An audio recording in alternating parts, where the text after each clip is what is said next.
We take so much for granted in America today. There've been so many changes, things weren't always this way. In 1789, you see, our country was so small. Only 4 million people, just 13 states in all. We had a constitution, but no one really knew just how the government would work or who would see it through.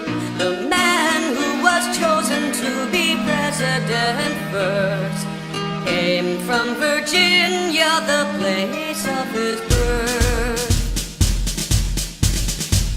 It is said that George Washington cut down a cherry tree, and when he was caught he said, "I cannot tell a lie."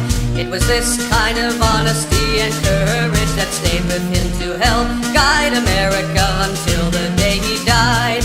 During George Washington's time as president, Congress passed the Bill of Rights. He made many treaties with foreign nations so we could live in peace and not have to fight.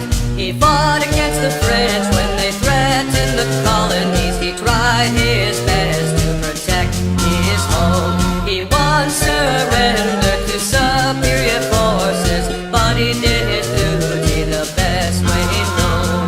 All these things helped Washington be president. He tried to do his best since his life began.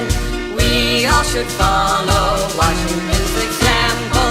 Always try to do the best that you can. In 1759 he married Martha Custis and settled down to life on his farm so fine. In 1774 he was a delegate when the Continental Congress met for the first time. Chosen in 75 as general and commander-in-chief of the army that would battle